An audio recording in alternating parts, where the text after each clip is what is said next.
Okay, this is your second exercise of the week. This is going to be making a simple shape tween exercise. This one's actually a little more straightforward.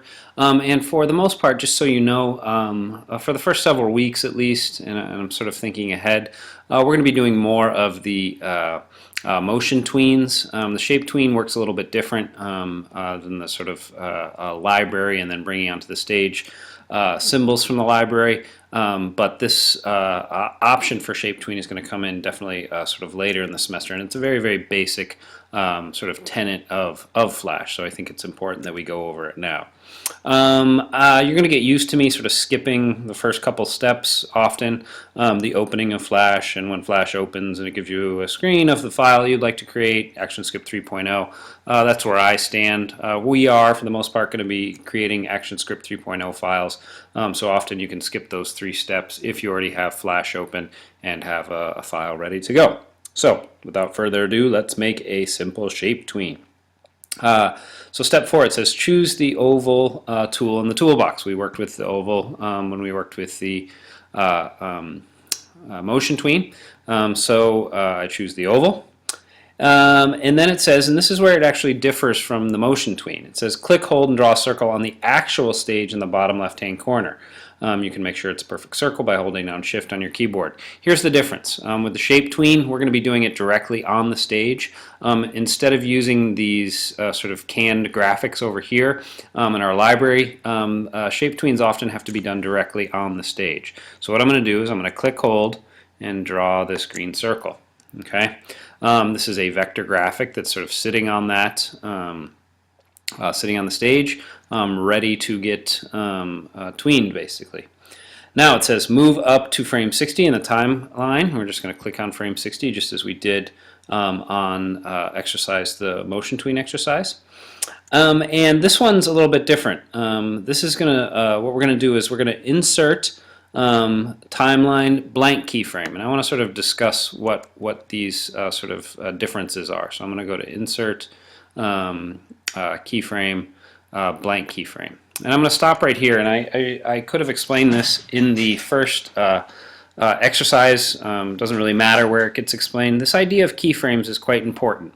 It is based on this idea that within the given timeline, and I always say sort of this is so. So this is so right here, meaning that we have a green circle from frames 1 through frames basically 59. Okay. If we insert a keyframe up here, we would basically just extend that green sort of being up there. And when we did that with the motion tween, we wanted that because the green, all it did was move from point A to point B.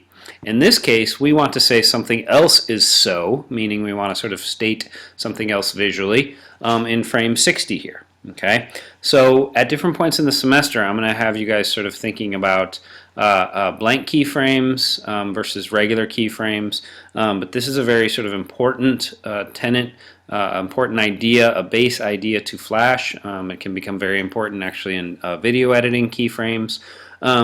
And it sort of, again, back to this idea of tween. What I probably didn't mention, I have a little more room here in this video. My videos are limited to 15 minutes, so I'm going to sort of explain a couple things here because I have a little more room. The tween means in between, okay? Back to this idea of keyframes. Keyframes are a very sort of historically prominent and relevant and important idea as it relates to animation. You might have heard the term cells or cells of a Disney film, perhaps. Cells are sort of the in-betweens. Okay, they often had the very, very important artists draw the keyframes, meaning the frame where Donald Duck or Mickey Mouse or whatever stopped and made an expression or whatever. Those in-between frames weren't as important because they were sort of on the screen for a considerably less amount of time, and they didn't have as much visual impact. So they had lots of quote-unquote lesser important artists draw those. So you can buy the in-between cells on late-night shopping television cable shows. Seen them there once for some reason.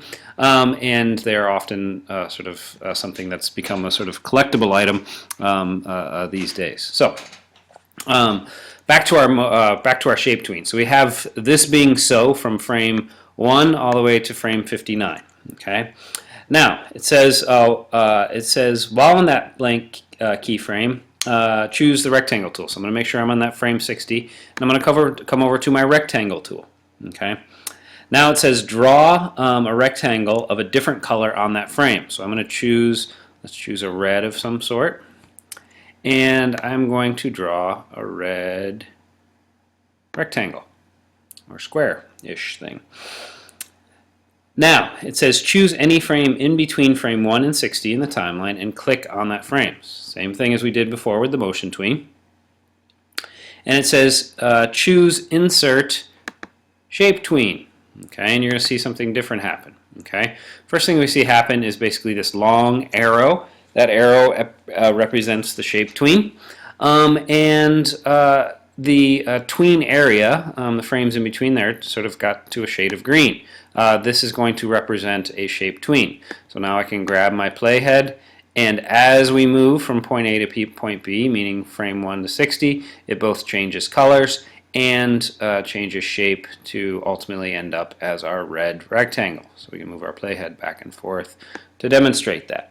Now, last thing we need to do is save this. So I'm going to go to File, Save As. And I'm in my correct week 2. I'm going to call this David Luke underscore shape tween. And remember that .fla should be added as long as you choose that a file format of a Flash document. I'm going to hit save. I'm replacing because I already had one in there.